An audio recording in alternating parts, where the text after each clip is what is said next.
Hello students, you are welcome to Chemistry My Dream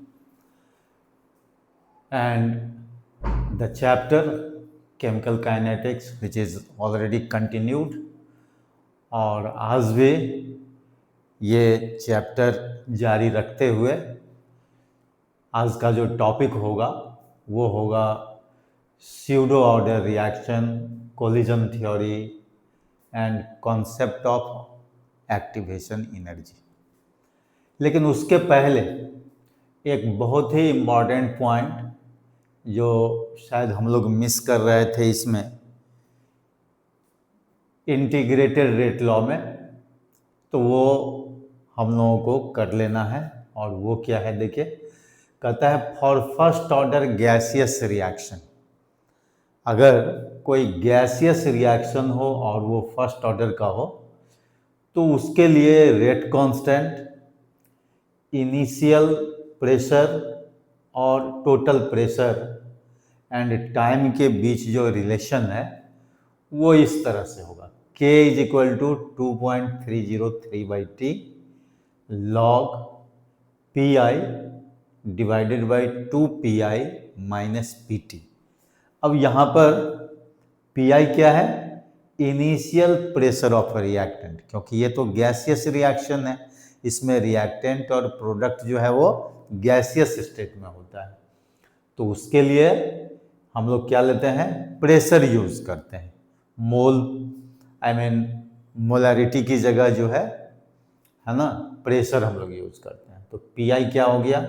initial pressure of reactant, और PT जो लिखा हुआ है ये है total pressure at time T.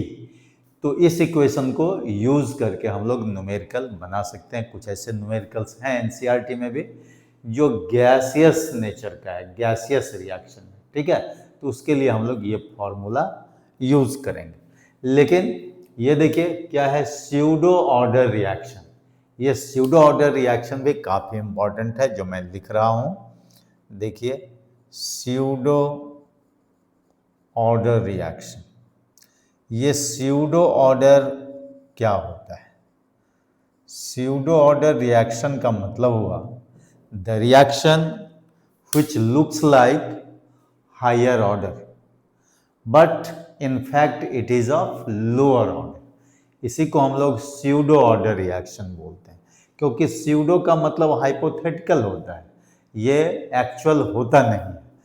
तो देखने में वो हायर ऑर्डर का रिएक्शन लगेगा, लेकिन एक्चुअली वो क्या होगा? लोअर ऑर्डर का होगा। जैसे देखिए, एक एग्जाम्पल हम देते हैं, और ऐसे कई एग्जाम्पल हैं, लेकिन एक एग्जाम्पल लीजिए। वो कहता है हाइड्रोलाइसिस ऑफ ईस्टर।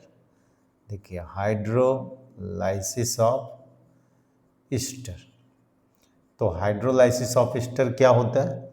देखिए, कोई भी ईस्टर हम लोग ले सकते हैं।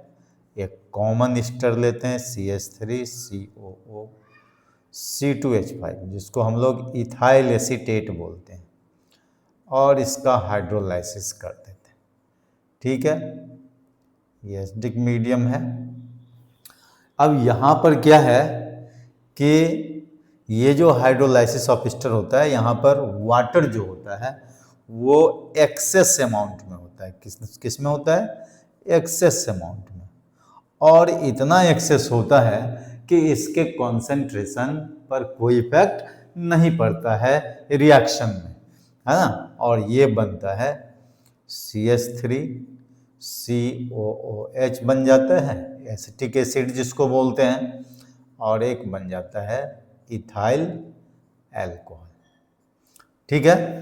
तो यहाँ पर रेट लॉ जो इनफैक्ट होता है वो क्या होता है? Rate equal to K into molar concentration of CH3COO C2H5, ये होता है ना। यहाँ पर वाटर का जो कॉन्सेंट्रेशन होता है वो कांस्टेंट होता है यहाँ पर। तो देखिए, ये किस ऑर्डर का हो गया? फर्स्ट ऑर्डर का हो गया। यहाँ पर आप चाहें तो लिख सकते हैं कि ऑर्डर ऑफ रिएक्शन जो होगा वो क्या होगा? 1 होगा, यानी फर्स्ट ऑर्डर रिएक्शन ये होगा। लेकिन देखिए देखने में क्या लगता है, ये सेकेंड ऑर्डर का रिएक्शन होगा। तो इसीलिए ये जो है बेस्ट एग्जाम्पल है किसके लिए, स्यूडो ऑर्डर रिएक्शन के लिए। तो थ्योरेटिकली कभी कभी 1 नंबर का क्वेश्चन सीबीएसई बोर्ड में आ सकता है कि भाई give an example of pseudo order reaction, और what is pseudo order reaction, give an example of pseudo order reaction. ठीक है, तो ये हो गया आपका स्यूडो ऑर्डर रिएक्शन। इसके बाद जो है वो देखिए लिखा हुआ है कोलिजन थ्योरी। क्या लिखा हुआ है, कोलिजन थ्योरी। पहले हम लोग डिस्कस कर लें, फिर हम लोग कॉन्सेप्ट ऑफ एक्टिवेशन एनर्जी में आएंगे। तो ये देखिए कोलिजन थ्योरी ऑफ रिएक्शन क्या होता है। Collision theory of chemical reaction, of chemical reaction, ये क्या होता है। कभी कभी पूछता है कि what do mean by collision theory of chemical reaction. तो this theory mainly deals with the collisions among the particles of reactant. तो जब भी कोई रिएक्टेंट होता है, तो देखिए जैसे मान लीजिए कि R कोई रिएक्टेंट है और P कोई प्रोडक्ट है। यहाँ मान लीजिए हमने ले लिया रिएक्टेंट और ये कोई प्रोडक्ट है। तो कहता है कि before the formation of product reactant particles undergo collision. वो क्या होता है, कोलाइड करता है पार्टिकल्स ऑफ रिएक्टेंट। ठीक है, और कोलिजन के बाद जो है फाइनली वो प्रोडक्ट फेज में आता है। लेकिन इतना ही आसान नहीं है कि कोलिजन हुआ और प्रोडक्ट बन गया। कहता है कि only effective collisions lead to the formation of product, because all collisions do not lead to the formation of product. क्योंकि सारा कोलिजन कोई जरूरी नहीं हो कि वो इफेक्टिव हो, लेकिन इफेक्टिव कोलिजन्स जो होगा वही प्रोडक्ट फॉर्मेशन के लिए कैपेबल होगा। अब उसके लिए क्या कहता है कि जब भी कोई रिएक्टेंट से प्रोडक्ट बनेगा तो इस बीच में देख रहे हैं एक बैरियर आता है। क्या आता है, बैरियर होता है। और ये बैरियर जो होता है वो 2 तरह का होता है। कौन कौन होता है, जैसे देखिए यहाँ पर एक का नाम होता है एनर्जी बैरियर। क्या होता है, एनर्जी बैरियर होता है ना। और दूसरा जो होता है वो होता है ओरिएंटेशन बैरियर। क्या होता है, ओरिएंटेशन बैरियर। तो इस दोनों ही बैरियर्स को रिएक्टेंट पार्टिकल्स क्या करता है, ओवरकम करता है। कैसे, एनर्जी बैरियर का मतलब हुआ कि sufficient amount of energy must be possessed by reactant particles to overcome the energy barrier for the formation of product. और दूसरा क्या होता है, ओरिएंटेशन बैरियर, मतलब proper orientation, proper arrangement of reactant particles होना चाहिए, है ना, सो दैट कि फॉर्मेशन ऑफ प्रोडक्ट में कोई प्रॉब्लम न हो। जैसे ओरिएंटेशन बैरियर के लिए, ऐसे एनर्जी बैरियर जो होता है कभी कभी वहां पर थ्रेशोल्ड एनर्जी की भी बात होती है। एनर्जी बैरियर क्या होता है, एक तरह का थ्रेशोल्ड एनर्जी है that must be possessed by reactant particles to form the product. ठीक है, थ्रेशोल्ड एनर्जी जैसे हमने कभी थ्रेशोल्ड एनर्जी के लिए लिखा होगा, है ना, E = H/ν0 होता है ना। ये थ्रेशोल्ड एनर्जी कहलाता है। ठीक है, तो ये थ्रेशोल्ड एनर्जी होना चाहिए रिएक्टेंट पार्टिकल्स में। तो ये तो खैर हम लोगों ने ये पढ़ा है किसमें, फोटो इलेक्ट्रिक इफेक्ट के लिए हम लोग देखे हैं। तो वो फोटो इलेक्ट्रिक वर्क फंक्शन है, ये केमिकल काइनेटिक्स का थ्रेशोल्ड एनर्जी है। तो यहाँ पर हम लोग जो है E0 ज़्यादा ज़्यादा दे सकते हैं, E0 दे दीजिए ये थ्रेशोल्ड एनर्जी के लिए। तो इसका मतलब है कि minimum amount of energy required to required by reactant particles to form the product. अब ओरिएंटेशन बैरियर जो ओवरकम होता है ये कैसे होता है, जैसे सपोज कीजिए, एक छोटा सा एग्जांपल हम दे रहे हैं इसके लिए।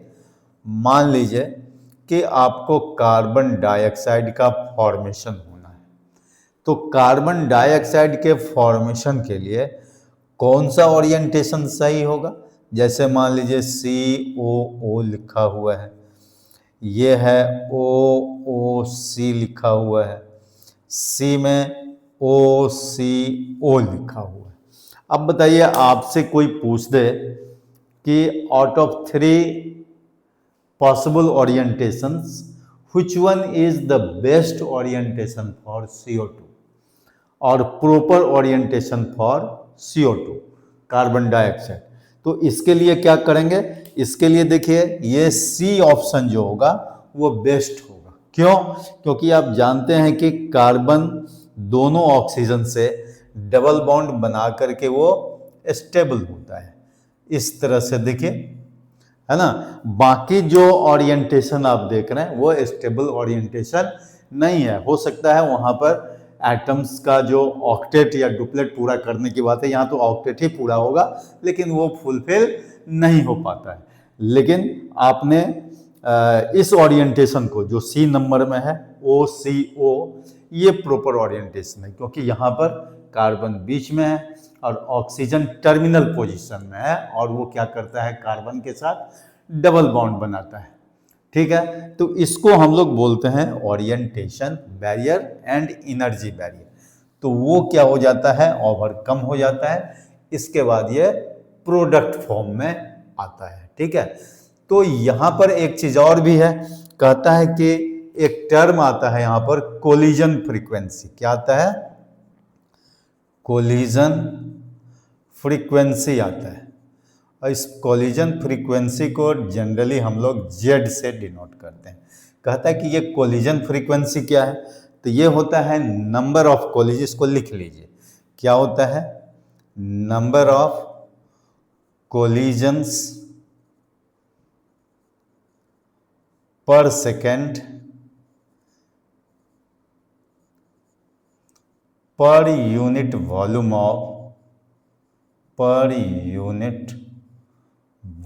Of reaction mixture, per unit volume of reaction mixture, है ना, is called collision frequency.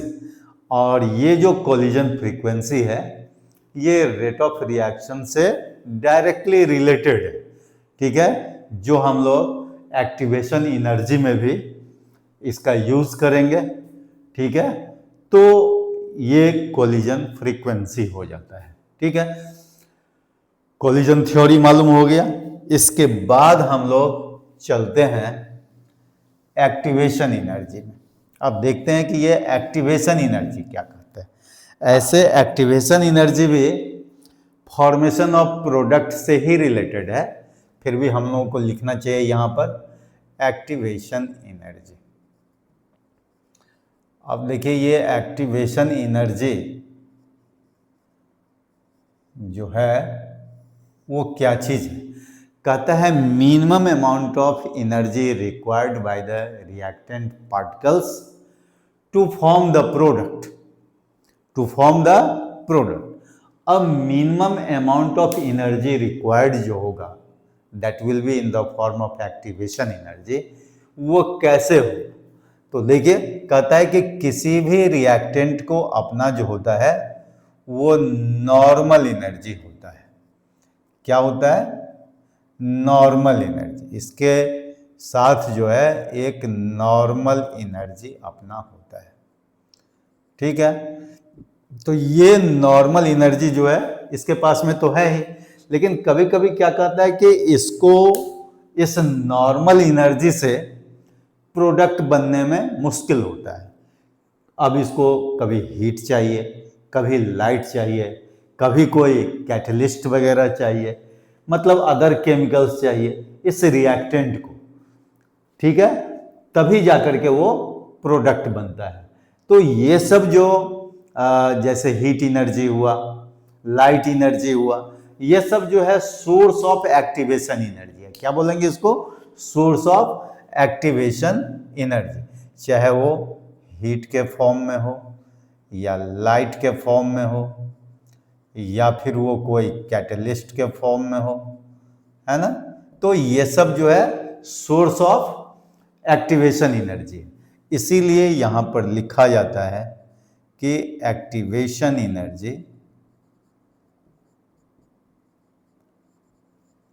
Is equal to होता है थ्रेशोल्ड एनर्जी, जो अभी अभी हम लोग बात कर रहे थे, threshold energy minus normal energy, minus normal energy. इसको हम लोग क्या बोलते हैं? एक्टिवेशन एनर्जी बोलते हैं। ठीक है, तो ये हो गया एक्टिवेशन एनर्जी। अगर एक्टिवेशन एनर्जी को आप इस तरह से डिफाइन कर दे, देखिए नॉर्मल एनर्जी अगर इधर हम ले आवे तो वो एक्टिवेशन एनर्जी और नॉर्मल एनर्जी दोनों मिल करके कम से कम थ्रेशोल्ड एनर्जी के बराबर हो जाएगा टू फॉर्म द प्रोडक्ट। ठीक है, तो ये तो हो गया एक्टिवेशन एनर्जी का कॉन्सेप्ट। अब इसको हम लोग थोड़ा सा इस तरह से समझते हैं कि रिएक्टेंट से प्रोडक्ट बनने के लिए, जैसे पहले ये रिएक्टेंट है, ठीक है, इसके बाद इसको थ्रेशोल्ड एनर्जी मिल जाता है। देखिए ये एक्टिवेशन एनर्जी मिलता है, इसको हम लोग बोलते हैं एक्टिवेशन एनर्जी को ई से डिनोट करते हैं। तो इसको एक्टिवेशन एनर्जी मिल गया। एक्टिवेशन एनर्जी मिलने के बाद यहाँ पर कहता है ये एक्टिवेटेड कॉम्प्लेक्स बन जाता है। ये रिएक्टेंट जो है किस फॉर्म में आता है? एक्टिवेटेड कॉम्प्लेक्स के फॉर्म में आता है, जहाँ पर इसके स्टेट को हम लोग ट्रांजिशन स्टेट भी बोलते हैं। क्या बोलते हैं? Transition state. ठीक है, और ये हाईली अनस्टेबल स्टेट होता है, इसको बोलेंगे हाईली अनस्टेबल स्टेट। ठीक है, तो हाईली अनस्टेबल स्टेट का मतलब होता है कि that is associated with more amount of energy, इसके पास में एनर्जी काफी है। तो अब कहता है कि ये एनर्जी रिलीज करके यहां से ये क्या होगा? एनर्जी रिलीज होगा, और रिलीज यहां लिख लेंगे हम लोग रिलीज्ड एनर्जी। ये क्या हो जाएगा? रिलीज्ड एनर्जी होगा, और तब जाकर के ये प्रोडक्ट बनेगा। ठीक है, तो इस तरह से इसको हम लोग, है ना, इस तरह से नोटेशन में हम लोग, जैसे कोई आर कोई रिएक्टेंट लिए, ये कोई क्या होगा? रिएक्टेंट होगा, इसको लिखना पड़ेगा। ठीक है, आर कोई रिएक्टेंट है, ये पहले एक्टिवेशन एनर्जी को गेन किया, इसके बाद ये क्या बन गया? एक्टिवेटेड कॉम्प्लेक्स बन गया, जहां से ये हाईली अनस्टेबल स्टेट में आ गया, जिसको ट्रांजिशन स्टेट बोलते हैं। और तब जाकर के ये तुरंत क्या करता है? एनर्जी का रिलीज करता है, और ये प्रोडक्ट बनता है। ये मतलब जनरल इसका जो है स्टेप होता है। अब कहता है कि ये जो रिलीज्ड एनर्जी है, अब इसके लिए देखिए क्या बना हुआ है यहां पर। कहता है कि इफ रिलीज्ड एनर्जी,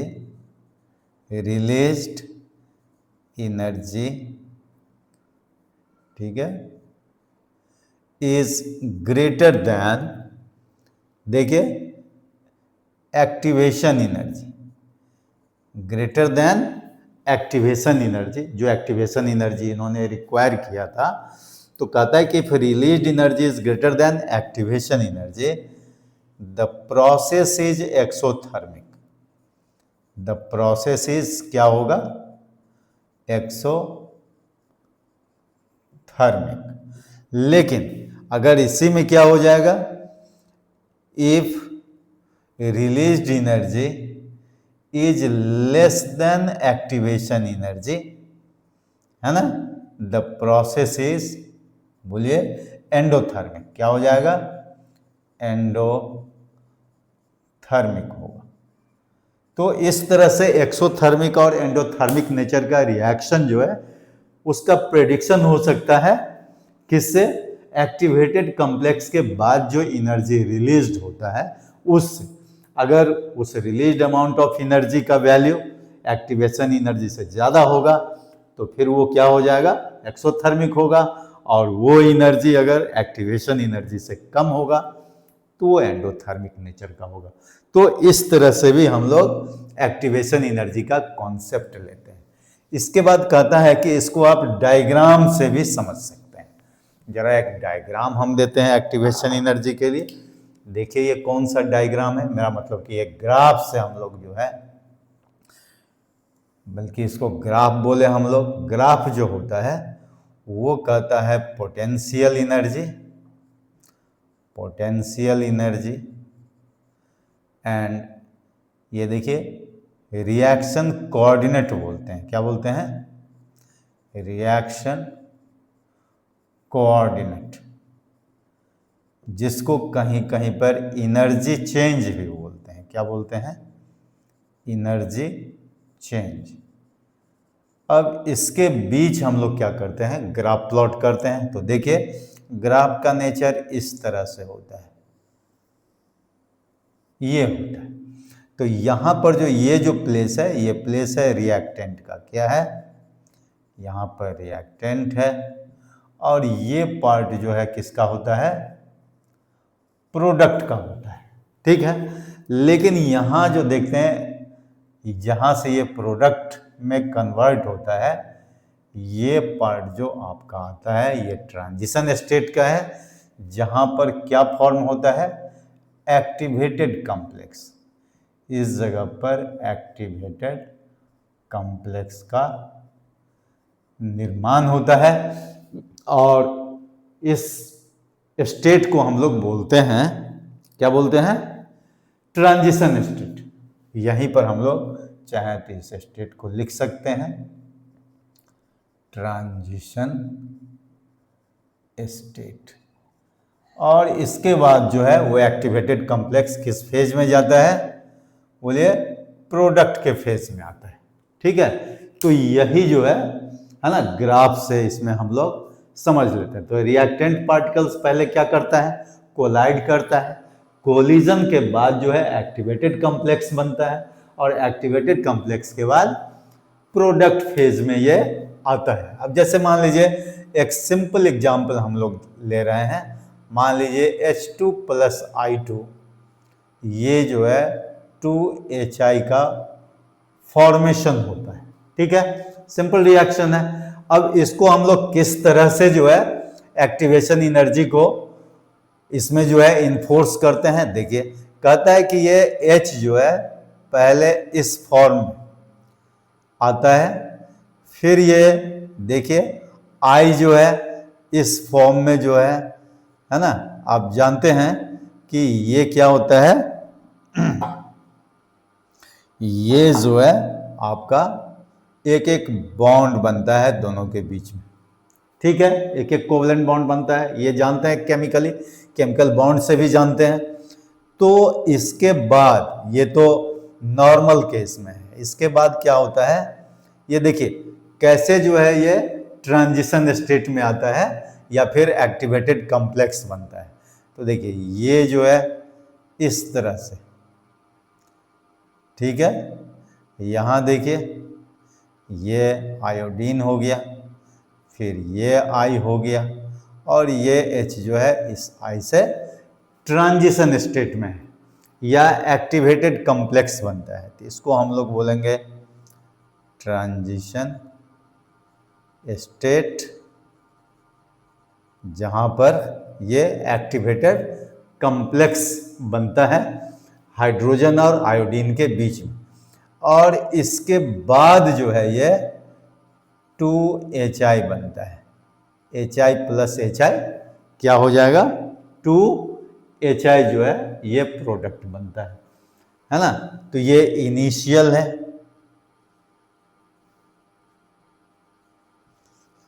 ये ट्रांजिशन स्टेट, और तब ये जो है प्रोडक्ट का पार्ट आता है। तो इस तरह से हम लोग किसी भी रिएक्शन के लिए एक्टिवेशन एनर्जी का रोल क्या है उसमें ये मालूम हो जाता है। इसके बाद हम लोग चलते हैं Arrhenius concept of activation energy. तो देखिए अकॉर्डिंग टू अर्हीनियस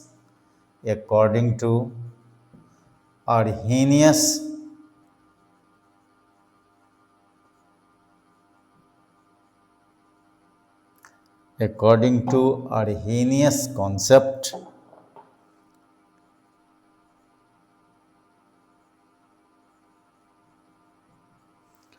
कहता है K is equal to A e to the power minus A by are T. ये देखिए अर्हीनियस कॉन्सेप्ट से ये रेट कांस्टेंट है, ये फ्रीक्वेंसी फैक्टर है, ये एक्सपोनेंशियल फॉर्म है, ये एक्टिवेशन एनर्जी ई है, और यूनिवर्सल गैस कांस्टेंट और टी है ना, ये है टेम्परेचर इन केल्विन। तो अगर चाहें तो आप इसको लिख भी सकते हैं, आप लिख सकते हैं इसको वेयर के क्या है रेट कांस्टेंट, ठीक है, ए हो गया फ्रीक्वेंसी फैक्टर, जहां पर हम लोग अभी जो जेड लिखे थे तो हम लोग जेड भी यहां लिख सकते हैं, आइदर ए और जेड। तो ये फ्रीक्वेंसी फैक्टर हो गया है ना, ई हो गया एक्सपोनेंशियल नोटेशन,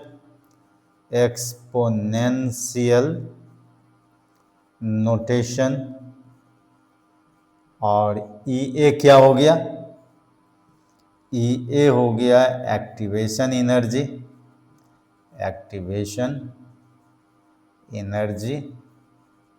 इस सब को जल्दी जल्दी हम लोग लिख लेते हैं।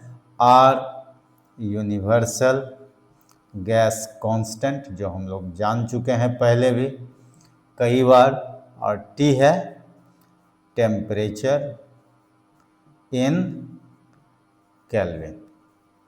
तो इस तरह से जो है हम लोग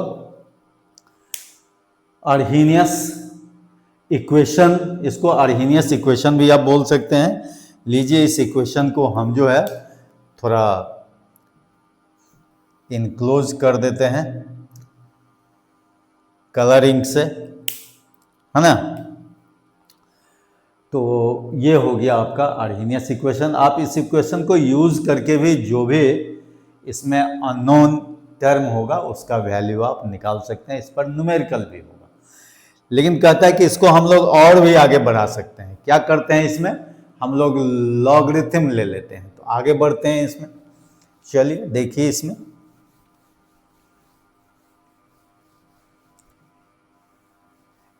इस इक्वेशन को थोड़ा और आगे बढ़ा देते हैं हम लोग।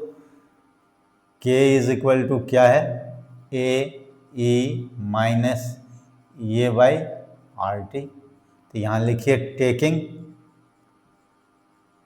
Log we get. अब ये जो लॉग चूंकि एक्सपोनेंशियल है इसीलिए लॉग ई के फॉर्म में होगा या ln होगा।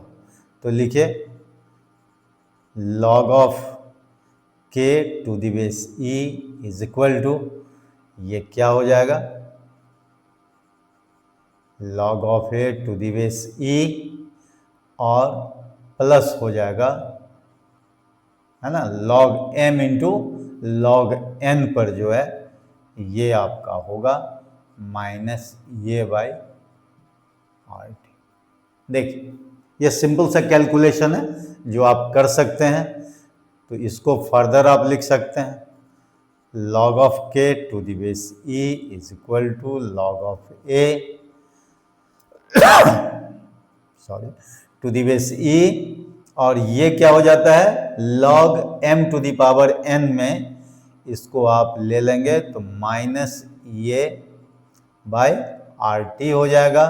और log e to the power e का मतलब हो गया 1 हो जाएगा। यहाँ पर हम लोग लिख सकते हैं कि log of e to the base e is equal to 1। ठीक है, तो अब आप इसको चाहें तो नेचुरल लॉगरिथम में तोड़ दीजिए।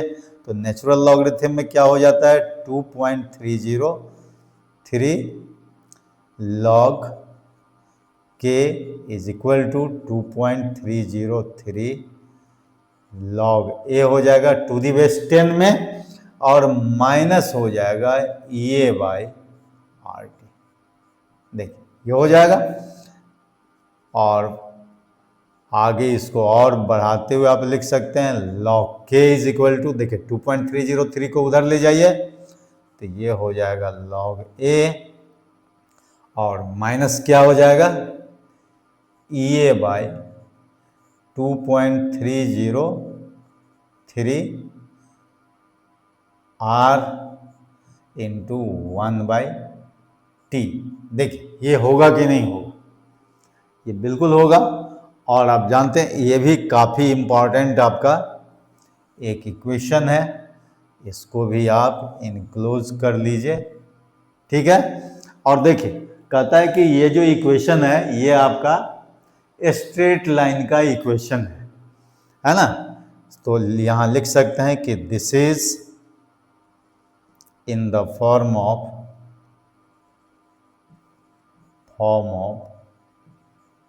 y equal to mx plus c,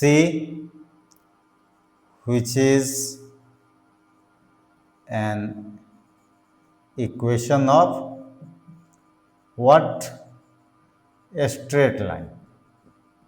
तो अगर ये स्ट्रेट लाइन का इक्वेशन है तो आप जानते हैं कि यहाँ पर y क्या हो जाएगा, log k का काम करेगा, ठीक है। और mx में m क्या होगा यहाँ पर, ये हो जाएगा माइनस ए बाई 2.303 आर हो जाएगा, और x का काम क्या करेगा, x इक्वल टू हो जाएगा, बोलिए 1/t हो जाएगा, और c जो है वो जान रहे हैं c इक्वल टू यहाँ पर ये log a हो जाएगा जो कांस्टेंट का काम करता है, या फिर यहाँ पर हम लोग बोलेंगे इंटरसेप्ट फॉर्म। तो इस दोनों के बीच अगर हम लोगों को ग्राफ प्लॉट करना हो तो ग्राफ हम यहाँ पर दिखा देते हैं, ठीक है। देखिए एक ग्राफ हम लोग यहाँ प्लॉट कर लेते हैं, y क्या है, log k है, तो यहाँ लिख दीजिए log k, और ये हो जाएगा 1/t जो x है। तो इसके बीच ग्राफ जो होगा, चूंकि यहाँ माइनस वैल्यू में है तो ग्राफ का नेचर किस तरह से होगा, देखिए जरा, इस तरह से आएगा। और ये जो है ना, ये जो आपका पार्ट है यही इंटरसेप्ट फॉर्म कहलाएगा जो log a होगा, ठीक है। तो इस तरह से जो है हम लोग y equal to m x plus c के जैसा जो है ये ग्राफ होगा, लेकिन चूंकि ये माइनस में है इसीलिए ग्राफ का नेचर इस तरह से होगा, नहीं तो अगर प्लस रहता तो हम लोग यहाँ से ऊपर की ओर ड्रॉ कर लेते, जो आप ज्योमेट्री में पढ़े होंगे, ठीक है। तो इस तरह से ये इक्वेशन मिल गया। लेकिन इसके बाद जो हम लोगों का इसमें थोड़ा सा काम बच गया है, वो काम मैं अभी अभी लिख लेता हूं। वो काम किया है जरा देख लीजिए। वो कहता है कि variation of rate constant with temperature. तो यहां पर हम लोग लिख लेंगे वेरिएशन ऑफ रेट कांस्टेंट के विथ टेम्परेचर टी। तो यहां पर देखिए कहता है किस तरह से वैरी करता है। तो इफ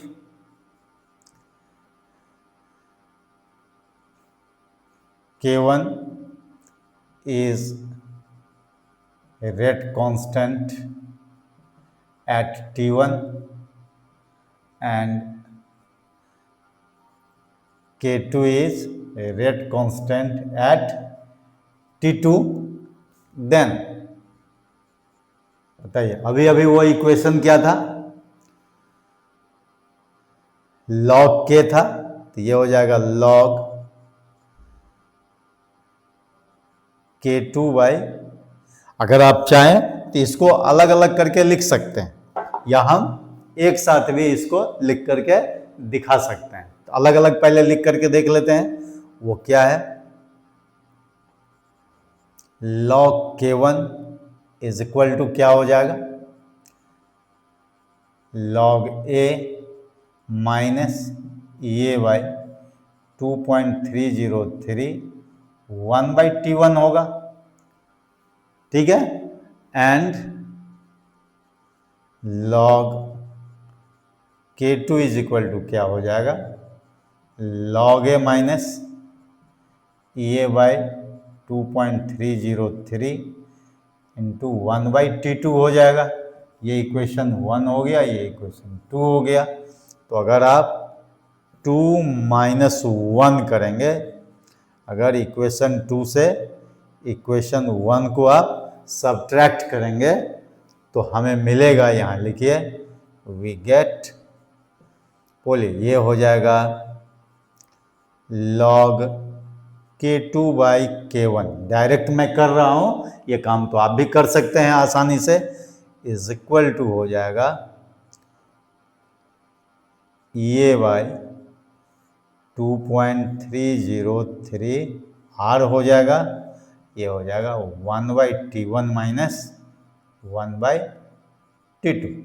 तो ये रिलेशन जो है वो काफ़ी इम्पॉर्टेंट है एक्टिवेशन एनर्जी निकालने के लिए, है ना, जिसमें रेट कांस्टेंट टेम्परेचर के साथ वो क्या करता है, चेंज करता है ना। यहाँ देख ही रहे हैं आप कि K1 eight T1 and K2 eight T2।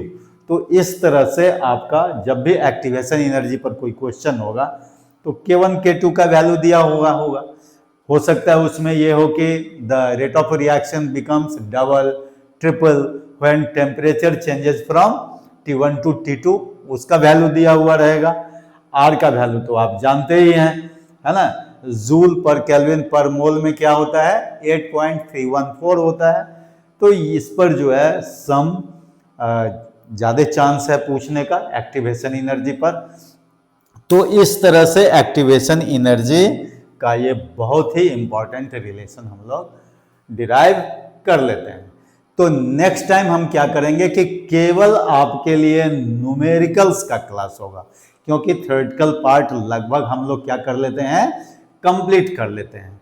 तो आई होप कि आपको कोई प्रॉब्लम इस चैप्टर में नहीं हुआ होगा, और वो मैं शुरू से ही इस बात का ख्याल रखता हूं कि भाई आपको कोई प्रॉब्लम नहीं हो, बस आपका केवल मैसेज आना चाहिए हमको, किसमें, कमेंट सेक्शन में। और केमिस्ट्री माय ड्रीम को आप जो है फॉलो करते रहिए और हमेशा प्रैक्टिस बनाए रखिए, है ना। तो with this we come to end of this chapter. लेकिन आपको मैंने अभी अभी बोला कि एक न्यूमेरिकल्स का क्लास होगा जो हम लेंगे आगे। Okay, be healthier and safe. Thank you.